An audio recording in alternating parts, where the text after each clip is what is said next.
Welcome back to another video. Sorry I didn't post last week. You probably didn't even notice, but been having a little bit of stuff go on in my life that I'm just trying to cope with and figure it out. So I didn't try anything for a week because honestly I couldn't really think of what to try for a week. That was actually interesting. So I didn't try anything. Today we are in a new room, obviously you've never seen. I want to try to do a new background every video I make, and this is gonna soon be my room, so gonna be a lot of new backgrounds in here. So yeah, this week on our channel that has yet to be named, we are doing a scary story in honor of this week being the first week of October. Now, as I've mentioned a few times in my previous videos, I am very much into true crime. So for my video, I'm going to be doing a true crime story that I have a personal tie to, I guess. And that true crime story is about the Matthew Hoffman. Matthew Hoffman was 30 when he committed his crimes. I tell everyone that my tie to him is that he was my babysitter because there was times in the past that I was alone with him, but really he wasn't someone that my dad called to be like, hey, come watch my kid, I need to do this or that. He was actually one of my dad's good friends. They worked together at a tree clearing company, and my dad and my mom had known him for a long time. My mom used to have pictures, I can't find them or I would show them, of them all camping together. So this story happened in 2010, which means I was 9 years old. Throughout my childhood, I never had a very good relationship with my father, so I felt like any friend of his or any just male influence in my life that was a good influence, I had some type of attachment to. Through my childhood, in all honesty, when I would go to my father's, just in general, I would feel very sad and afraid and alone.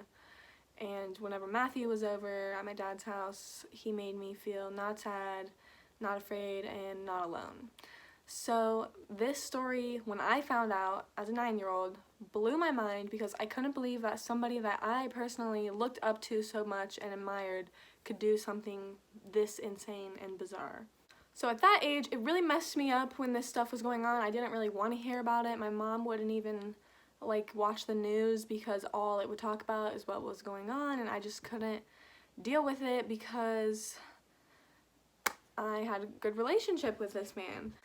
I was afraid that when I started reading up on the information now that I'm older, it would still kind of mess with me a little bit. But like I said, now that I'm older and time has gone on, obviously I haven't got to continue that relationship with him, so the value of it has lessened and I don't really care anymore. Like it's so sad. I feel so bad for the victims and I feel so bad for the victims' families, and now this shows me how I'm over the fact that he was a role model to me, and I'm more on the kick of, oh, this guy's a piece of shit. Since this is my first true crime video, I'm not really sure how I was gonna do it. So when I started doing my research, I started basically just writing a paper about the incident. So I'm gonna read what I found, and if I remember anything interesting that I didn't add, I will add it now. It all started on November 11th, 2010. Tina Herman, aged 32, was reported missing by her boyfriend. Her co-workers thought that it was odd of her to no call, no show, so they went to investigate. When friends arrived at her house, they saw a lot of blood, but no one was home.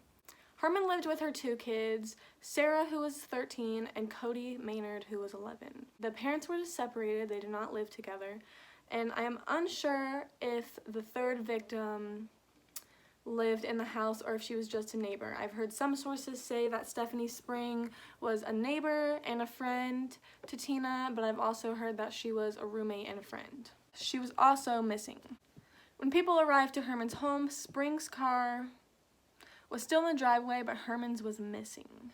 Herman's car was discovered later that day at Kenyon College, which was less than 10 miles from the home. When police found the car, they also had their first of many encounters with Matthew Hoffman.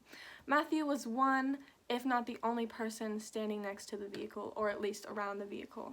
They asked him his business, and he claimed that he was waiting for his girlfriend to get off of work. The detectives asked who his girlfriend's name was.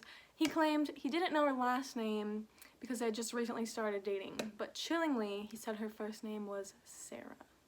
The search went on, and eventually the police directed their attention more on Hoffman.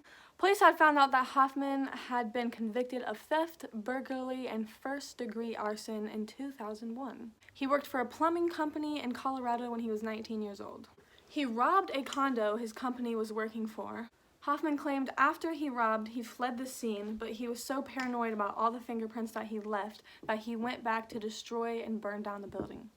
He used 10 gallons of gasoline. Everyone in the building made it out safely. Some sources are saying he served 6 years for the arson, but others are saying that he served 7. So that would mean that he would have returned in 2007 or 2008. Police had also found out that Hoffman had recently been out of a relationship. Him, his girlfriend, and her 8-year-old son all lived together in Mount Vernon, Ohio. The girlfriend and the son left Hoffman on October 24th, 2010 because Hoffman reportedly choked her out. This incident was only 17 days before the 4 went missing. Detectives found a Walmart bag with 2 tarps and a box of 5-gallon heavy-duty trash bags in Herman's home. This sparked the idea to go to Walmart and watch the surveillance footage to see who bought these items. Of course, the tapes revealed the Matthew Hoffman buying the tools that he left at the scene. On November 14th, 2010, 4 days after the 4 went missing, SWAT team busted into Hoffman's house at 8 a.m. where they found him asleep on the sofa in the living room. Inside the house, they found leaves everywhere. In the living room, there was a giant pile of leaves just laying on the floor. In the bathroom, they counted exactly 110 grocery bags stuffed full of leaves lining the bathroom walls. Detectives weren't sure if the leaves were some kind of fetish to Hoffman or if he had done this in case he decided to burn down his house and run away. The leaves freak me out personally, not because it's obviously a sign of like a mental illness, but because he worked with my dad at a tree clearing company. My whole childhood, all I heard about was trees this, trees that. Look at that tree. I know what that tree is. Do you know what that tree is, Chloe? I don't. All my dad's friends that I've always known worked with him at the tree company or were obsessed with trees. I went on vacation with my dad in 2017 to California where we visited one of his friends, and his friend there was even obsessed with trees still, and he just talked about trees. So that's just kind of like, I guess, uncomfortable in a way, because then, I don't know, it's just a weird thing. Police also found writing all over the walls and all over the doorknobs of the house. These writings contained little doodles and random names, just like mine that you can see in this picture. Yes, that is my name and that is my handwriting. I wrote that. That is like probably the most interesting part of this story. In the fridge, the only food they found were a handful of red popsicles and 2 dead skinned squirrels. And lastly, in the basement is where they found 13-year-old Sarah Maynard, bound on top of a bed of leaves. She was wearing a grocery bag for a makeshift diaper. First responders said that when they helped Sarah up, that she asked them if they could take her to school because she was late, most likely due to the shock that she was in. At this point in time, she had no idea the fate of the rest of her family, but she told first responders that she was afraid that Hoffman had killed her dog, and she told them that he had promised to let her go before Christmas. After being sure that Hoffman was the perpetrator, police began to question his neighbors on their perception of Hoffman. Neighbors used words like bizarre or weird when describing him, telling stories of times that he climbed up into trees to spy on them. Other people said they wouldn't let their kids go outside if they saw Hoffman outside. Even multiple people made comments about the 2 squirrels found in his fridge, saying, quote unquote, he was killing squirrels because he doesn't grocery shop. He would actually kill the squirrels and eat them. On November 16, 2010, Matthew Hoffman claimed that he had a dream that he worked at a food processing plant where he opened a bag and it was full of dismembered body parts. Hoffman said he couldn't live with himself and that he was ready to talk, but before he was ready to talk, he had some unattainable requests. He wanted to write down the location of the other bodies on a piece of paper, and then he would accidentally escape police custody. And then police would shoot him and claim that it was an accident, when really he wanted them to let him go and just kill him because he felt like he couldn't live with what he did. Obviously, that did not happen. Detectives said he could not live with what he had done, and said if this could not be agreed to, then he would kill himself in jail. He did not want to be injected with a drug that was used to treat schizophrenia the rest of his life in prison, and wanted to end his life. He called himself a monster. On November 18th, 2010, Matthew Hoffman directed authorities' attentions to a 60-foot-tall hollowed-out tree in the Kokosing Wildlife Area near Fredericktown, Ohio. Hoffman used a pulley system to pull himself to the top of the 60-foot tree to dump the bodies down into the hollow part where he thought nobody would ever find them, which maybe they would have, maybe they wouldn't have if he would have confessed. Wouldn't have confessed. That part of the story also gives me chills because, like I said, him and my dad worked at a tree cutting place. The skills and tools that he used to dispose of these bodies, he knew how to do because of the job that he shared with my father. That is freaky. That is scary. I feel like you wouldn't really, I don't know. When you think of tree cutting, personally, I don't really think about, murder, but now I do. He agreed to give a detailed confession and plead guilty to 10 felony charges, some including aggravated murder and rape, if they would take the death penalty off of the table. His confession reads as follows. I parked my car in Howard and walked from there to the house. I got to the woods across the street from the house a little after midnight. I slept across the street from the house that night in a sleeping bag. I woke up at daylight. There were 2 vehicles parked at the house during the night, and I saw that the gray car had left. I went back to sleep until around 9 on Wednesday morning. I stayed there until a woman left in a pickup truck. This meant there were no vehicles at the house. I walked across the street and tried to enter the front door, but it was locked. I then went in through the garage door. The garage door was not closed all the way, so I slid under it into the garage. I kicked the door into the house from the garage. By this time, it was approximately 10:30 a.m. Wednesday morning.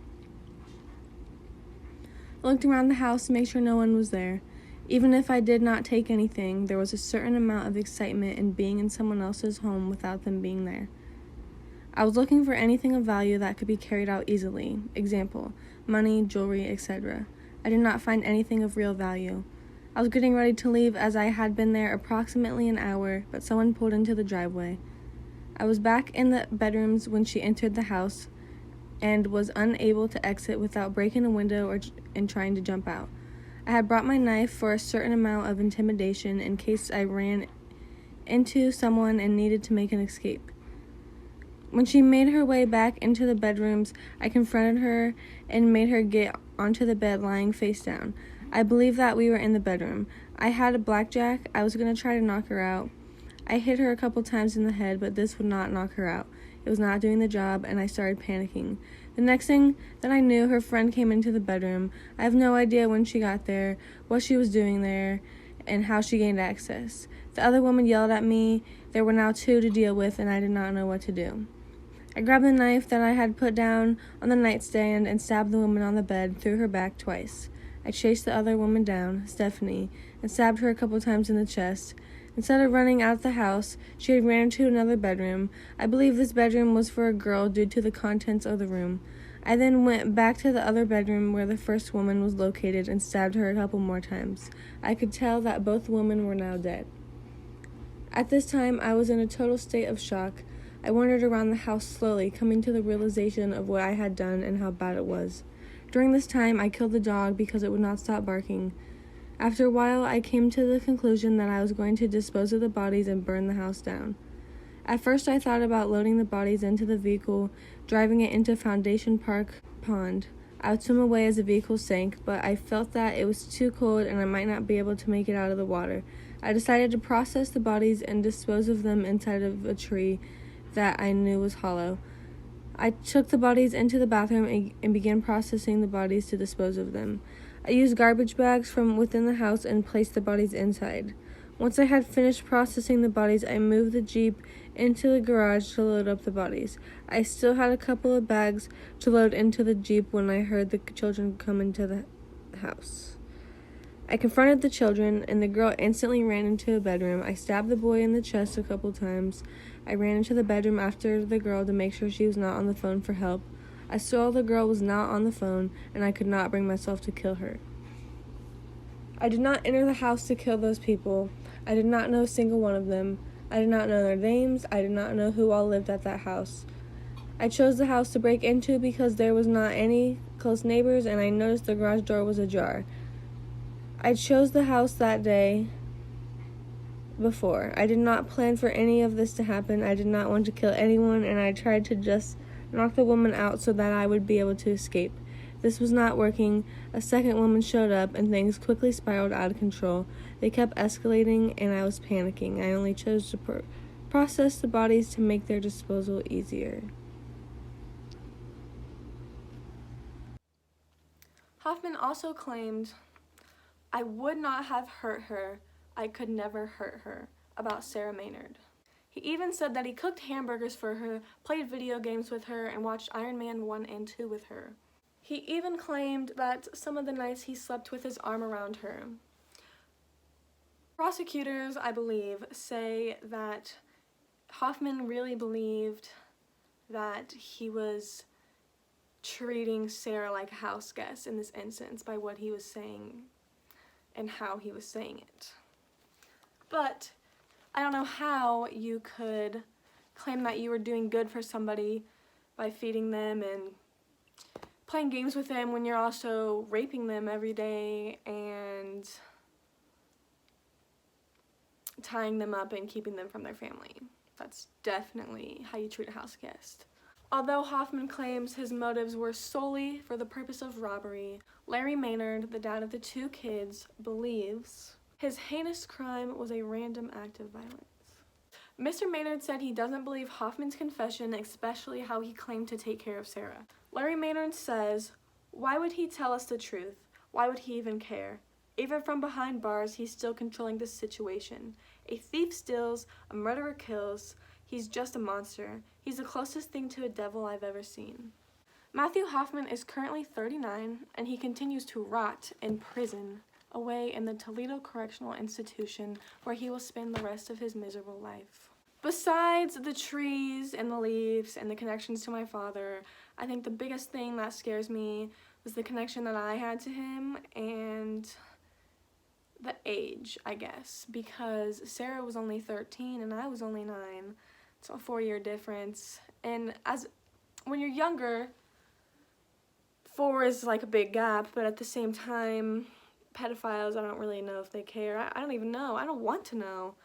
I'm just glad that justice was brought and that he's probably having a hell of a time in jail since people know that he raped a 13-year-old girl.